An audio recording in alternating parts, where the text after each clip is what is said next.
बीडच्या महायुतीच्या उमेदवार पंकजा मुंडे यांच्या प्रचाराचा आजचा शेवटचा दिवस आहे। तसंच आज बीडमध्ये सांगता सभांचा धडाका देखील पाहायला मिळणार आहे। आज पंकजा मुंडे यांच्या प्रचारासाठी उपमुख्यमंत्री अजित पवार आणि उदयनराजे भोसले हे आज परळीमध्ये असणार आहेत। या प्रचार सभेची तयारी कशी सुरू आहे याचा आढावा आमचे प्रतिनिधी गोविंद शेळके यांनी घेतला, पाहूया।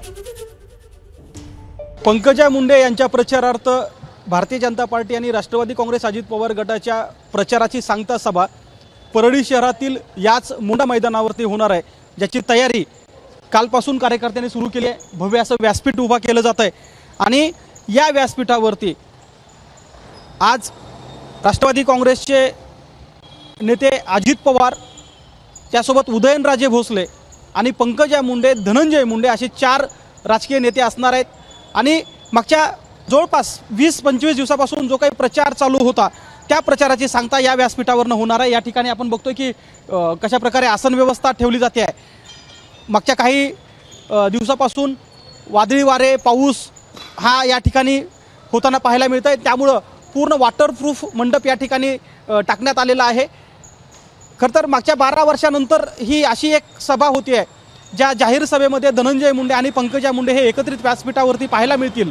आणि एकूण बीड जिल्ह्यामध्ये मागच्या काही दिवसापासून ज्या प्रकारे प्रचार झाला, या प्रचाराचा समारोप हा अशा एका व्यासपीठावरनं होतोय।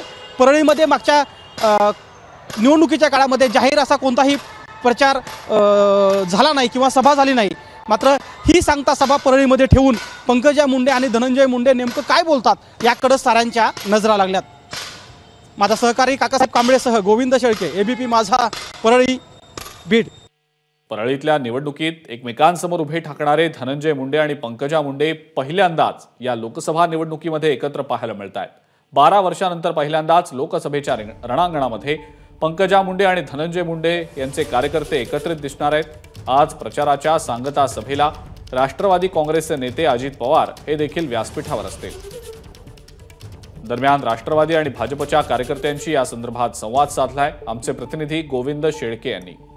बीड लोकसभेच्या भाजपच्या उमेदवार पंकजा मुंडे यांच्या प्रचाराचा आजचा शेवटचा दिवस आहे आणि 5 वाजेपर्यंत या ठिकाणी प्रचार संपणार आहे।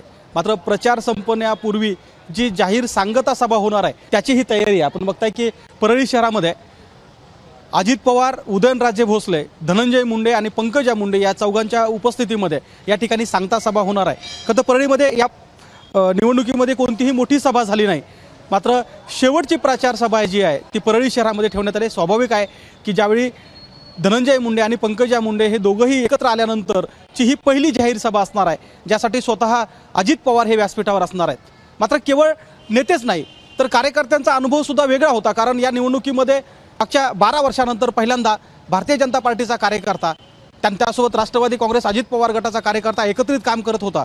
ही सगळी मंडळी जरी यापूर्वी एकत्रित काम करत असली तर यामध्ये एक मोठा खंड पडला आणि या खंडानंतर आता ज्यावेळेस हे कार्यकर्ते एकत्र आलेत त्यांना काय वाटतं, माझ्यासोबत प्रमुख कार्यकर्ते आहेत ज्यांनी खरं तर या निवडणुकीमध्ये प्रचार केला आहे। मला सांगा भैया, वेगळा अनुभव होता की भारतीय जनता पार्टी ज्यांच्या विरोधामध्ये मागचे काही दिवस तुम्ही काम करत होता, आज मात्र त्यांच्या खांद्याला खांदा देऊन जो संघर्ष होता काही 10-12 वर्षाचा, पण मुळात आम्ही खूप जणांनी सोबत काम केलेलं आहे, त्यामुळं जुळून घ्यायला काही जास्त वेळ गेला नाही। आम्ही जुळून घेतलं आणि अतिशय प्रभावी प्रचार यंत्रणा ह्या परळी मतदारसंघात, परळी शहरात आम्ही राबवली। पाडव्याला म्हणजे 24 तारखेला आम्ही इथूनच हनुमान मंदिर, जे आमचं परंपरेचं परळीचं मंदिर आहे की इथून आम्ही प्रचाराची सुरुवात करतो। पाडव्याला आम्ही सगळे एकत्र झालो आणि खऱ्या अर्थानं प्रचाराची आम्ही सुरुवात केली। आणि तुम्ही बघताय की 20-25 दिवसामध्ये अक्षरशः प्रत्येक महायुतीच्या, त्यात राष्ट्रवादी असेल, भाजप असेल, शिवसेना असेल, मनसे असेल, सगळ्या कार्यकर्त्यांनी अतिशय तनमन धनानं ह्या सगळ्या या कॅम्पेनिंगमध्ये भाग घेतलेला आहे आणि अभूतपूर्व प्रतिसाद नागरिकांकडून सुद्धा मिळते। कारण पंकजाताई ह्या त्यांचा जे नेतृत्व आहे हे मॅग्नेटिक पर्सनॅलिटी आहे आणि धनुभाऊंनी 12 वर्ष 15 वर्ष झालं प्रत्येकाला, कार्यकर्त्यांना तळ हाताच्या फोडासारखं जपलेलं आहे। त्यामुळं आणि हे दोघं बहीण भाऊ एकत्र येणं हे दुग्ध शर्करा योग आहे आमच्यासाठी। कार्यकर्त्यामध्ये अशी भावना आहे की ताई ह्या जे आहेत ते सगळ्याला मिळून मिसळून काम करून घेतात त्यांच्याकडून, कार्यकर्त्याकडून, आणि सगळे मिळून त्यांचा प्रचार एकदम योग्य पद्धतीने करायला सगळे। कसं झालं? एबीपी माझा, उघडा डोळे बघा नीट।